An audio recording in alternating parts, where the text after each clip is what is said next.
Hoy 4 de octubre se celebra el Día Mundial de los Animales, como todos sabéis, coincidiendo con la fecha del fallecimiento de San Francisco de Asís en 1226, uno de los primeros grandes defensores de los derechos de los animales, a los cuales incluso consideraba y llamaba sus hermanos. Es un día para recordar la importancia y la necesidad de la conversación de las especies animales con las que compartimos el planeta, muchas de ellas víctimas del ser humano. Se calcula que más de 5.000 especies animales están hoy en peligro de extinción. Por eso es urgente y necesaria la conservación de la fauna que puebla la Tierra. Es un día también para reivindicar un trato más ético hacia estos seres vivos, porque está demostrado que una convivencia armoniosa y pacífica entre humanos y animales es totalmente y verdaderamente beneficiosa para la sostenibilidad del planeta, tal y como afirman numerosos estudios científicos. La idea original de esta celebración la tuvo un señor llamado Heinrich Zimmermann, un escritor y editor que aprovechaba una revista suya como plataforma para promover sus ideas a favor del bienestar animal, que en 1931, por iniciativa de la Organización Mundial de Protección Animal, celebraron un congreso en Florencia y decidió que el 4 de octubre se declarara Día Mundial de los Animales. Pero lo cierto es que durante mucho tiempo esta celebración no tuvo ninguna repercusión, hasta llegado el año 1978, en el cual Naciones Unidas aprueba la Declaración Universal de Derechos del Animal, y en 1980 San Juan Pablo II declara a San Francisco de Asís patrón de los animales y de los ecologistas, dando una mayor relevancia y una mayor difusión a esta celebración por la vida animal. Y hoy queremos celebrarlo, y agradezco a la Junta Directiva que me haya permitido hacer esta conferencia, primero por el motivo del Día de los Animales y segundo en este lugar. Vamos a recordar algunos de los animales que han protagonizado novelas e historias inolvidables. Son muchos, es verdad, por eso se llama zoológico literario.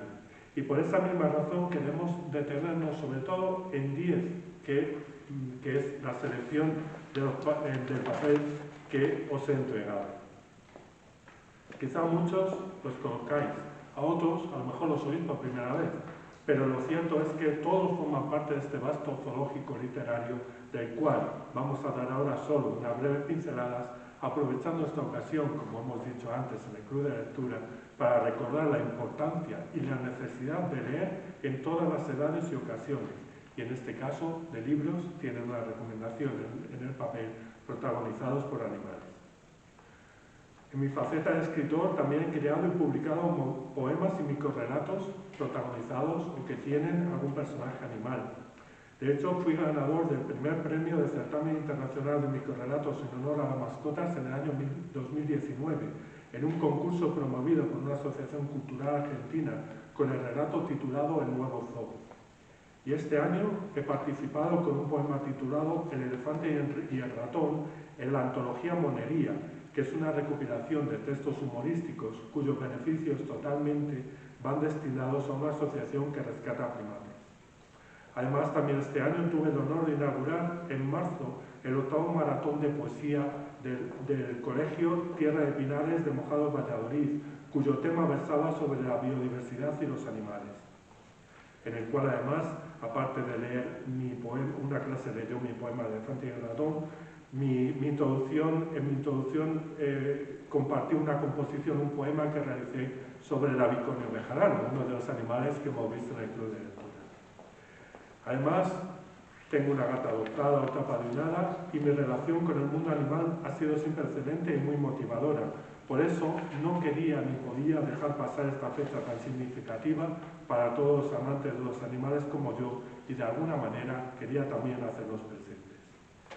Bueno, como no tenemos la posibilidad de tener proyector, ¿verdad?, para ver las imágenes, pues hemos salvado y he traído esta forma para que lo veis todos bien. Sí. Vale. Para ir más o menos, pues, hablando de los animales que voy a comentar a continuación.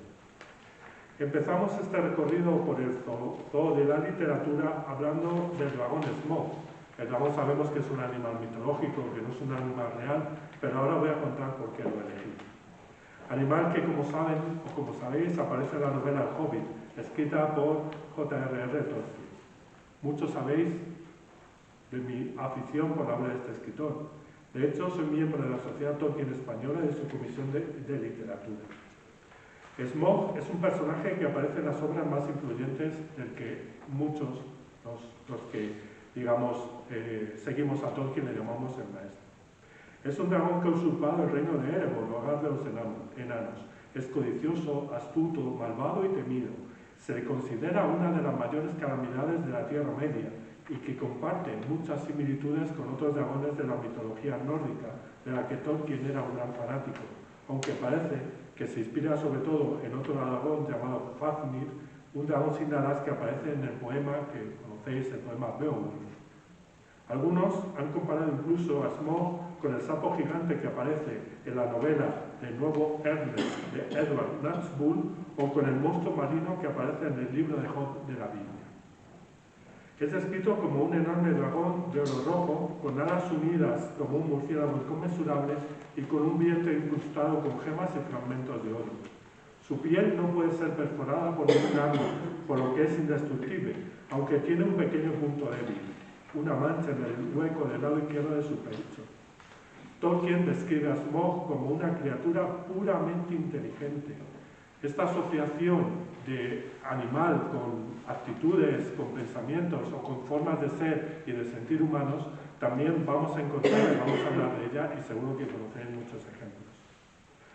Tolkien, como decía, describe a Smaug como una criatura puramente inteligente, la encarnación del pecado, del orgullo y de la avaricia, con una personalidad muy similar al típico aristócrata inglés de modales refinados y elegantes. Si habéis visto las películas, muere por una flecha lanzada al punto débil por Bardo, el arquero, aunque antes siembra la muerte y la destrucción en Esgard. Otros animales que quería traer y comentar, todos lo conocéis, ¿verdad? El ratoncito Pérez forma parte de esta élite animal que podríamos decir de creación propia, de marca España, de Universal, y es que este diminuto ser es conocido en todo el mundo.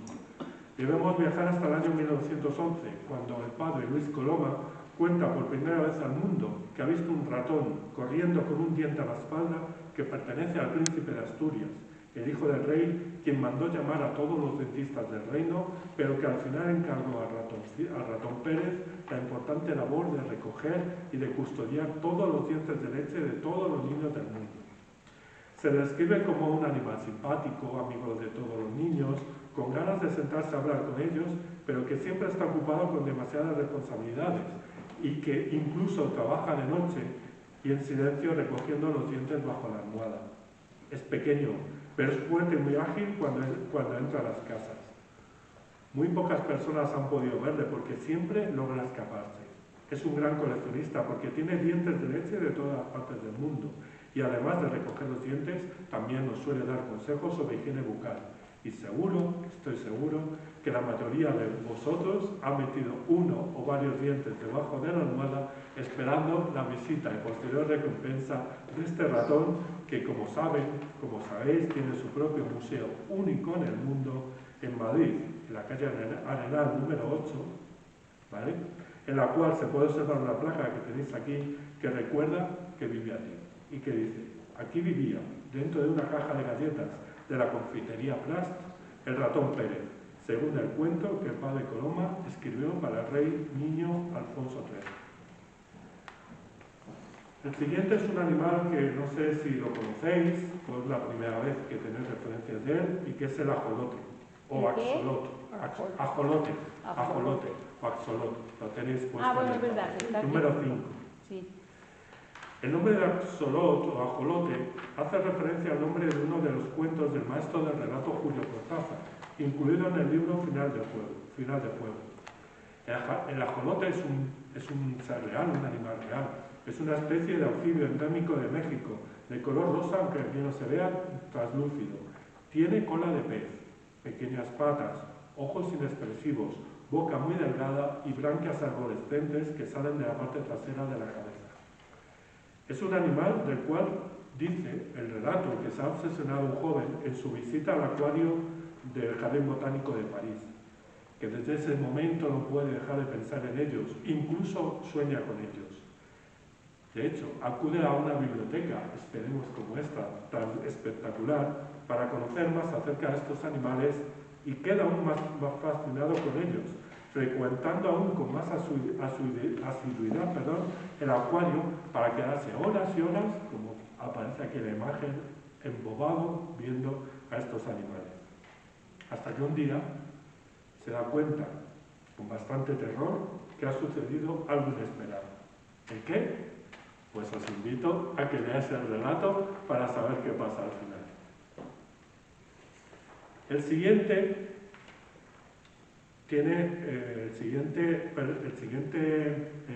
personaje literario tiene nombre de persona, Richard Parker, que es un nombre humano. Y es el nombre que tiene el protagonista del libro La vida de Pi. En la historia, este es el nombre del cazador que captura a ese tigre, aunque la primera intención de la persona que le capturó era llamarle thirsty, sediento, por todo el tiempo que permaneció bebiendo agua cuando lo encontraron.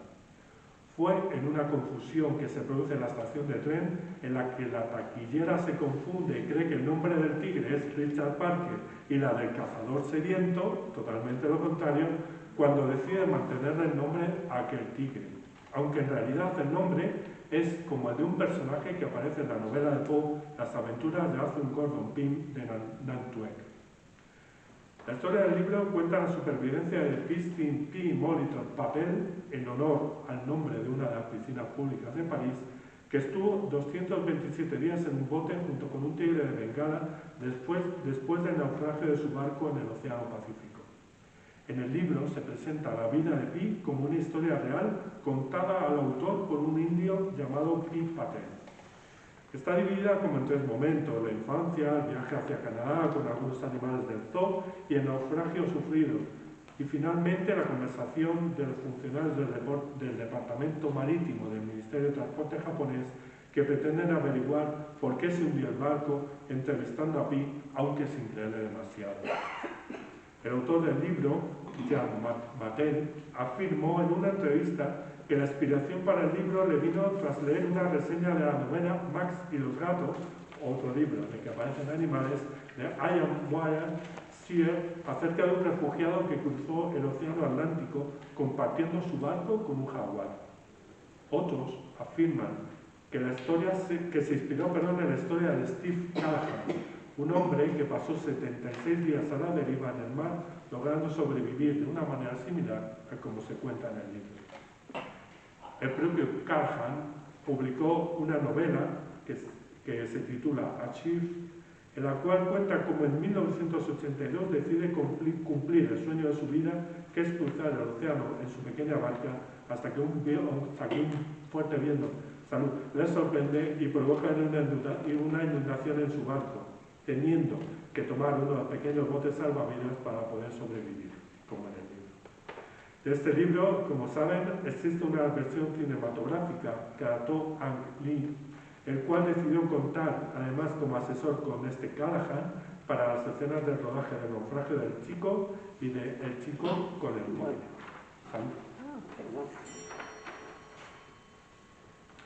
Tenemos también a Hedwig. Hedwig era la lechuza y compañera de Harry Potter, regalo de su 10º cumpleaños hecho por el gigante Hagrid, que además de entregar el correo fue su fiel compañera, demostrando su lealtad hasta el final cuando muere en la batalla de los 7 Potters durante la Segunda Guerra Mágica. Hedwig se caracteriza por ser una lechuza muy majestuosa, bañada por un color blanco onival y unos ojos amberinos muy característicos. A menudo es adorada y elogiada por los amigos y conocidos de Harry Potter, y cuando éste necesita localizar a la lechucería para entregarle una carta, siempre se hace notar entre el resto de animales que están allí. Era una compañera muy inteligente, leal y cariñosa, que tendía a mostrar su afecto mordisqueando suavemente las orejas o los dedos de Harry. Los que tenemos mascotas, seguro que alguna vez nos ha pasado lo mismo, que alguna de nuestras mascotas utilizan esos pequeños gestos, digamos, para mostrar su afecto y su cariño hacia nosotros. Su ingenio se demostraba en el hecho que a veces tan solo bastaba contarle un nombre para que se dirigiera a entregar el mensaje sin más indicaciones. Era una cazadora entusiasta, y cuando podía volaba libremente y atrapaba comida para sí misma, aparte de las golosinas para lechuzas que tanto le encantaban. Su autora, J.K. Rowling, encontró el nombre en un libro de santos medievales. Se deriva del alemán antiguo Hadur, que significa batalla, y Wig, que significa pelea. En español su equivalente sería Eduviges o Eduvigis, un nombre peculiar también donde los hay.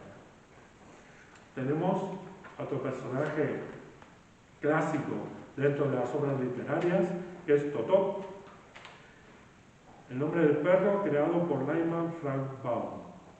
Es una mascota que aparece por primera vez en el libro El maravilloso Mago de Oz, y en el primer capítulo, además titulado Ciclón. Es el querido y leal perro de Dorothy Gale, la protagonista de la historia. Como sabéis, una huérfana adolescente y criada por sus tíos Harvey y Em en una pequeña granja de Kansas a finales del siglo XIX. Totó era el único amigo de Dorothy y su única fuente de felicidad, puesto que siempre estaban jugando juntos, escapando así de la soledad, como también hicieron los primeros pobladores del viejo oeste, que tenían mascotas para contar con compañía. Aquí quería hacer un pequeño inciso que no está escrito, pero sí para reflexionar sobre la importancia de los animales como elementos y como animales de compañía para muchas personas, para salvar esa soledad a la cual están impuestas, o a las cuales muchas veces no tienen forma de liberación. Al menos ya solo por ese hecho creo que deberíamos de tener otra actitud con los animales, deberíamos de tener otra actitud con el mundo animal, simplemente porque muchas veces pueden ser la única salvación para muchas personas. No vamos a hablar aquí, por ejemplo, de los perros guía para personas ciegas que tanto les están ayudando, pero sí el ejemplo de Totó con el Mago de Oz creo que es significativo y por eso quería traerlo, porque de alguna manera es la salvación, la tabla de salvación hacia una soledad impuesta muchas veces, que nadie o ninguno de los que estamos aquí creo que nos gustaría vivir. Totó es descrito como un perro pequeño, con un pelo negro largo y pequeña nariz que se comporta correctamente. Se le representa como un Yorkshire o un Cairn Terrier. Y es interesante saber que tras mudarse para siempre a Oz, se revela que Totó puede hablar. Esas actitudes humanas que decía antes, que se ven en muchos personajes animales dentro de la historia de la literatura, este es un ejemplo. Porque Oz, además, es un reino encantado, que tiene magia de verdad. Y aunque el perro prefiere no hablar al principio y seguir comunicándose mediante la voz, al final el relato explica que Dorothy, tras mucho insistir, consigue que Totó diga algo como si fuese un humano. Y otro dato curioso respecto a este animal. Tenemos que saber que la perra que hizo de Totó durante el rodaje de las películas del Mago de Oz cobraba en aquella época $125 a la semana, mientras que, por ejemplo, los enanos cantantes que interpretan a los Mookins cobraban entre $50 y $100 por semana. Incluso la perra cuenta con una autobiografía escrita por Willard Carroll titulada Yo, Totó. Si queréis luego podemos comentar algunos de estos aspectos. Un clásico de mi infancia, y seguro que de la infancia de muchos de vuestros hijos adolescentes, incluso de vosotros, me refiero a Pequeño Tío y el señor Nilsson. El caballo Pequeño Tío y el mono señor Nilsson, que son los animales que viven con Pippi Langström o Pippi Calzas Largas, como algunos la conocimos en los años 90, 80, 90. Basada en la novela de Astrid Lindgren, la serie mostraba el extraordinario amor que Pippi sentía por los animales, que también es reflejo de su autora. Esta niña vivía con un caballo lunares de nombre Pequeño Tío y con un mono tití de nombre Jafita. Pippi era huérfana de madre y su padre era un pirata, rey de los congoleses. Vivía en Villa Kuntenburg, acompañado únicamente por sus mascotas. Otro ejemplo, como hemos visto antes de Totó, de una persona que sin mascotas estaría, en este caso, viviendo en soledad. Una de sus características que aquí no aparece, pero si la recordáis, que podía levantar su caballo con una sola mano o que podía caminar hacia atrás. Como curiosidad decir que la historia de Pippi surge en invierno de 1941, en plena Segunda Guerra Mundial, cuando la hija de 7 años de Astrid está enferma de los pulmones y le pide a su madre que le cuente un cuento una noche. Astrid se inventa esta historia de esta niña tan fantasiosa y tan particular. Y poco tiempo después se decide a escribirla y y regalarle ese manuscrito a su hija en su 10º cumpleaños. Después envía este manuscrito a varias editoriales, pero lo rechazan. Y Astrid dice, pues bueno, ya que me han rechazado, lo voy a presentar a un concurso.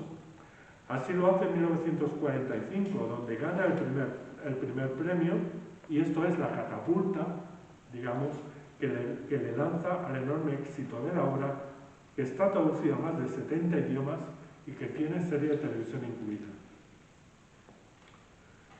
Otro dato interesante es que los libros y la serie estuvieron censurados en nuestro país hasta que en el año 1974 se emite la serie, repuesta más tarde en los años 1979 y 1987. Y decir también que la ciudad natal de su autora, en Vimmerby, existe un parque de atracciones exclusivamente dedicado a la memoria de este personaje y de sus mascotas, cuyo nombre es El Mundo de Astrid Lindgren, que solo abre además en los meses de verano, o sea que ya llegamos tarde para verlo. Este quizá es un personaje que no sé si lo habéis oído hablar de él alguna vez o no habéis oído hablar alguna vez. El sapo saltoncito. El sapo saltoncito es el único relato para niños que escribió Francisco Espínola. Fue publicado en el año 1930 y narra la curiosa historia de un joven sapo en un mundo de sapos humanizados, huérfano de padre y que recibe habladurías de los maravillosos mundos lejanos, hasta el punto que, como dice en el cuento, en el alma de Saltoncito nació e iba creciendo hasta empujarlo el deseo de abandonar la comarca y salir por el mundo. Reflejo de muchas personas que, digamos, tienen esos ideales, tienen esos sueños, digamos, esas perspectivas para crecer y para desarrollarse. Sale una noche y en su viaje se encuentra con personajes como el feo lechuzón, los sapos soldados que lo toman prisionero y lo encierran en un calabozo a pan y agua, pero el carcelero se compadece de él y ocupa su lugar en la celda. Vuelve a existir estos sentimientos humanos aplicados o que toman, digamos, el alma de personajes animales. Saltoncito huye entonces por largos pasadizos hasta que al final se encuentra con un sapo cubierto por un manto de color púrpura sentado en un trono de plata. Es el rey, quien descubre que Saltoncito es su hijo cuando reconoce la vieja chaqueta de pana gris rasgada que un día él también llevó puesta. La historia toma entonces un nuevo rumbo, porque Saltoncito no será ya nunca más un huérfano, sino un príncipe, que será conocido como el bien amado, tomando decisiones que cambiarán las costumbres de su pueblo para siempre, buscando la felicidad y el bienestar de todos sus súbditos y regresando a buscar a su madre, acompañado por Flor de Nenúfar, la joven sapita con la que se casa y que se convierte en su princesa del cuento, por supuesto. Otra historia, yo creo, reflejo y ejemplo de cómo los personajes animales toman actitudes y pensamientos y formas de ser humanas. Esta es otra historia que puede parecer, que seguro que todos conocéis, a la tortuga Casiopea. Buenos días, tortuga, dijo Momo. No apareció ninguna respuesta en el caparazón. ¿Fuiste tú, preguntó Momo, quien me llevó esta noche a la casa del maestro Ora? No hubo respuesta. Momo suspiró desencantada. Lástima, murmuró. Así que solo eres una tortuga normal y no la... Ay, he olvidado su nombre. Era un nombre bonito, pero largo y raro. No lo había oído nunca antes. Casiopea relució débilmente de pronto en el caparazón de la tortuga. Momo lo descifró encantada. Esta es la presentación de Casiopea, la tortuga especial del maestro Ora, que tiene la facultad de saber siempre, con media hora de antelación, lo que va a suceder con exactitud. ¿Cuántos de nosotros quisiéramos saber qué va a pasar antes de que suceda? Aunque lo que no sabe es lo que va a pasar en el intervalo de esa media hora. Se comunica con Momo gracias a los mensajes luminosos que aparecen en su caparazón. Ayuda a esta niña a llegar al lugar de donde viene el tiempo, la casa de ninguna parte, y evita que Momo sea atrapado por los hombres grises gracias a ese don de saber qué sucederá en el futuro. Momo es una...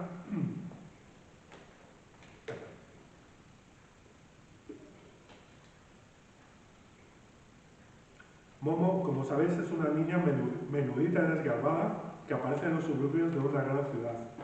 Pronto se corre la voz de su beneficiosa presencia porque posee un extraordinario don. Sabe escuchar a todos. ¿Qué falta? Nos hacen también ahora el que nos escuchen y el saber escuchar también. Ya sean niños o mayores, perros o gatos, grillos o ranas, y con la ayuda de la tortuga Casiopea se enfrentará a los hombres grises que roban el tiempo para devolverlo de nuevo a los hombres. Lo he traído porque me parece interesante, si no habéis leído la obra, que la leáis, porque critica el ritmo tan acelerado y la falta de tiempo que muchas veces percibimos en nuestras sociedades actuales. Siempre con esta, aquí a lo mejor en Béjar no tanto, pero en las grandes ciudades, ese frenesí, digamos, por la vida, pues un poco es una novela que en cierto modo nos hace también reflexionar sobre esto. Y creo que es importante de vez en cuando hacer un freno, una parada, un kick-cut, por decirlo así, en nuestra vida, y de alguna manera pensar, reflexionar, hacer una pausa para ver de dónde venimos, a dónde vamos, qué tenemos, etc. Y en esta pequeña selección, aunque si queréis, bueno, por cuestiones de tiempo vamos regular, quería traer también a un personaje relacionado de alguna manera con Béjar. Y ahora voy a contar por qué. Terminamos este breve recorrido por este zoo literario haciendo referencia a un personaje que aparece en la novela El viejo y el mar, de Ernest Hemingway, escritor galardonado con el Premio Nobel de Literatura en 1954 y que, como sabéis, pasó una noche, vamos a decir, movidita, en nuestra ciudad el 2 de septiembre de 1959. Nos referimos al pez espada del libro, que es descrito de esta manera. Fue la tercera vuelta cuando vi al pez. Lo vio primero como una sombra oscura que tardó tanto tiempo en pasar bajo el bote que el viejo no podía creer en su longitud. No, dijo, no puede ser tan grande. Pero era muy grande, y al cabo de su vuelta salió a la superficie solo a 30 yardas de distancia, y el hombre vio su cola fuera del agua. Era más alta que una gran hoja de guadaña, y de un color azuloso rojizo muy pálido sobre la oscura agua azul. Volvió a hundirse, y mientras el pez nadaba justamente bajo la superficie, el viejo pudo ver su enorme bulto y las franjas purpurinas que lo ceñían. Su aleta dorsal estaba aplanada y sus enormes aletas pectorales desplegadas a todo lo que daba. El viejo y el mar es la historia de un viejo hombre de mar, nunca mejor dicho, que vivía en soledad. La soledad vuelve a aparecer relacionada con animales, y que llevaba 84 días sin pescar nada. En el día 85 se lanza a la mar muy temprano, como todos los días, y a mediodía un pez pica en la carnada. El viejo toma el hilo, esperando el momento oportuno para la captura, luchando con ahínco contra el pez durante horas y horas, hasta 3 días. Cuando por fin el viejo consigue la captura, que observa una y otra vez para cerciorarse de que era real y que no estaba soñando. Pero el problema es que no podía subir semejante gran espécimen a su barco, y en el camino de regreso a puerto, los tiburones, por desgracia, van dando cuenta de él. El viejo vuelve a sentirse derrotado y mantiene una interesante conversación con el pez ya deshecho, que os invito a leer para conocer también el final de esta historia. También, pues un poco recordar a este personaje tan importante dentro de la literatura, premio Nobel, que pasó unas horas en Béjar, pues bueno, he querido traer. Esta ha sido una pequeña, pero espero que representativa muestra de algunos de los personajes animales que han hecho correr ríos de tinta a muchos escritores y que espero formen parte, a partir de hoy, de vuestro zoo literario particular. No me da mucho tiempo más a comentar algo sobre los libros, en cuyo título aparece el nombre de un animal, aunque las recomendaciones las tenéis en el libro. Hay una selección también, algunos de los más conocidos, como por ejemplo El viaje del elefante, estaría Lassie, por ejemplo, estaría El coloquio de los perros, de Miguel de Cervantes, estaría El asno de oro, de Apuleyo, y luego pues habría otros interesantes, como por ejemplo, o con títulos curiosos, El elefante estreñido, El gato que venía del cielo, Daisy, Memorias de una celda ibérica, Cujo, que es un personaje de terror de una novela de Stephen King, pues bueno, El sanador de caballos de Gonzalo Giner. Hay tantísimos también, hay cientos y cientos y cientos de ellos que lógicamente de alguna manera no pueden estar todos, pero sí una selección para siempre animaros, como decía al principio, en cualquier edad, en cualquier ocasión y momento, a leer, porque leer siempre nos va a enriquecer y nos va a dar una perspectiva diferente de la vida. No mucho más. Lo que sí me gustaría es terminar compartiendo, como escritor, como poeta, algunas poesías sobre animales, para que veamos otro punto de vista acerca de todo lo que hemos comentado, dejando un pequeño tiempo después, para si alguno de vosotros quiere hacer alguna observación, comentario o pregunta al respecto. Tengo 3 poesías. La primera es Las moscas, de Antonio Machado. Y dice así: Vosotras, las familiares, inevitables golosas, vosotras, moscas vulgares, me evocáis todas las cosas. Oh, viejas moscas voraces, como abejas en abril, viejas moscas pertinaces sobre mi calva infantil. Moscas del primer hastío, en el salón familiar, las claras tardes de estío en que yo empecé a soñar. Y en la aborrecida escuela, raudas moscas divertidas, perseguidas por amor de lo que vuela. Que es todo volar, sonoras rebotando en los cristales en los días otoñales. Moscas de todas las horas, de infancia y adolescencia, de mi juventud dorada, de esta segunda inocencia que da en no creer en nada. De siempre, moscas vulgares, que de puro familiares no tendréis digno cantor. Yo sé que os habéis posado sobre el juguete encantado, sobre el librote cerrado, sobre la carta de amor, sobre los párpados yertos de los muertos. Inhabitables golosas, que ni labráis como abejas, ni brilláis cual mariposas, pequeñitas, revoltosas, vosotras, amigas viejas, me evocáis todas las cosas. Luego están Los ratones, de Lope de Vega.